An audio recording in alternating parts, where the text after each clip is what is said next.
Hello everyone. तो thumbnail देख के आपको समझ आ गया होगा कि आज हम लोग क्या पढ़ने वाले। तो आज हम लोग पढ़ने वाले anatomy and physiology of year, जो कि हमारे एचएपी के बहुत ही इंपॉर्टेंट क्वेश्चन है। ये आपके 10 मार्क्स वाले क्वेश्चन या फिर 5 मार्क्स में पूछ सकता है। ठीक है, तो चलो स्टार्ट करते हैं। तो आंसर की शुरुआत सबसे पहले हम सुंदर सी डायग्राम बनाकर करेंगे। ठीक है मेरे भाई, डायग्राम मस्ट है। ये आपको एक्स्ट्रा मार्क्स दिलाने में हेल्प कर सकता है और इजी वे में आपको एक्सप्लेन करने में मदद कर सकता है। तो हमारा ईयर है वो 3 पार्ट में डिवाइड होता है। पहला एक्सटर्नल ईयर, दूसरा मिडिल ईयर और तीसरा इनर ईयर। तो समझते हैं पहले एक्सटर्नल ईयर को।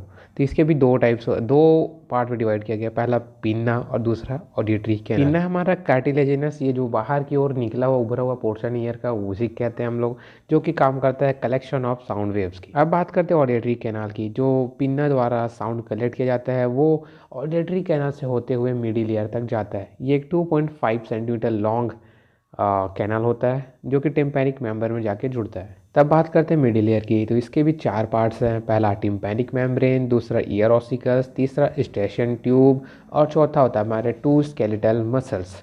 अब बात करते हैं टिम्पैनिक मेम्ब्रेन की। तो it is made up of connective tissues, जो कि जुड़ते हैं किससे, मेलियस से। इसका फंक्शन कुछ नहीं, बस जो साउंड वेव्स आते हैं उसको वाइब्रेशन में कन्वर्ट करना होता है। अब बात करते हैं ईयर ऑसिकल्स की। तो ईयर ऑसिकल्स 3 प्रकार के होते हैं। पहला मेलियस, जिसे हम हैमर भी बोलते हैं, इनकस जिसे हम एनविल भी बोलते हैं, और तीसरा होता है स्टेपिस, जिसे हम स्टीरअप भी बोलते हैं। अब ये लोहार वाला वही वाला सीन आ जाता है यहाँ पर। ठीक है, उसी से रिसेंबल करके नाम दिया गया है।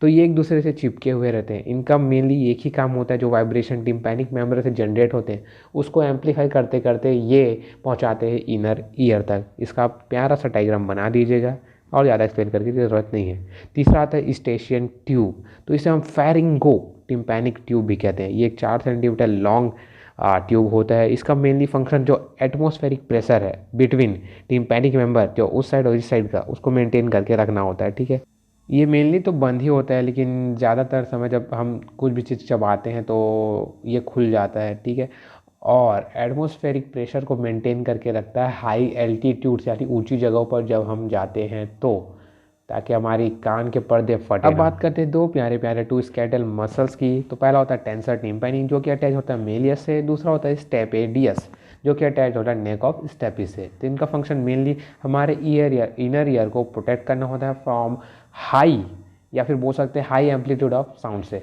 बोनी लैब्रिन को उतना ज़्यादा एक्सप्लेन करने की ज़रूरत नहीं है। आप एक छोटा सा डायग्राम बना दीजिएगा, सामने वाले को समझ आ जाएगा। अब आगे बढ़ते हैं ऑर्गन ऑफ कॉर्टी की। तो इसमें होते हैं हमारे कॉकलियर हेयर सेल्स और जो ऑडिटरी रिसेप्टार्स होते हैं। जब हमारा वाइब्रेशन इन्हीं रिसेप्टार्स में टच होता है, यहीं से जनरेट होता है नर्व इम्पल्स, जो कि आगे जाता है वेस्टिबुलो कॉकलियर नर्व से ब्रेन की ओर।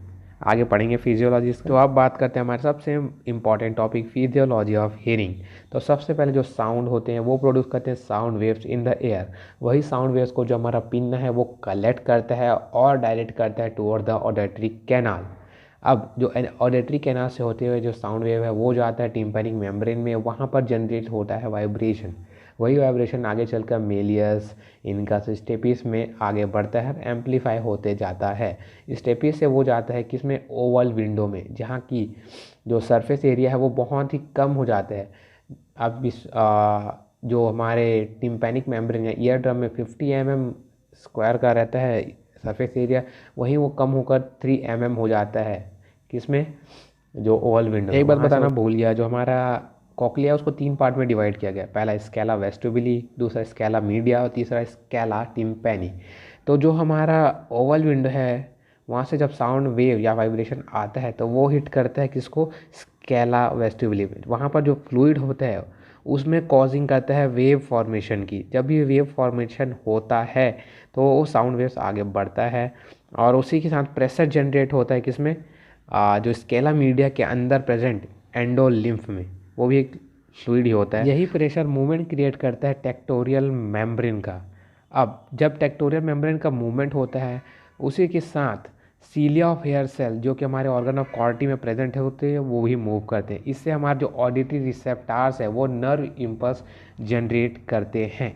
अब नर्व जो इम्पल्स जनरेट हुआ है वो वेस्टिबुलो कॉक्लियर नर्व से होते हुए सेरिब्रम, जहाँ पर जो हमारा हियरिंग का जो भी जैसे कारभार संभालता है, वहाँ पर जाता है, और वहाँ से डिटेक्ट होता है कि जो भी नर्व इम्पल्स है वो साउंड कि मतलब क्या साउंड आ रहा है उसी से, और फिर वापस आके हमको ये सुनाई देता है। औ तो इसी के साथ ख़त्म होता है हमारा ईयर वाला पार्ट। मेरे को पता है यहाँ पर एक डिसऑर्डर भी आता है, डिसऑर्डर मैं पढ़ा नहीं हूँ, पढ़ने के बाद नोट बना के आपको एक अलग से वीडियो में बता दूंगा 1-2 मिनट की। तो ये वीडियो आपको कैसा लगा मुझे कमेंट में ज़रूर बताना भाई, ठीक है। और वीडियो अच्छी लगे तो लाइक और चैनल को सब्सक्राइब भी कर देना। फार्मेसी की जय हो।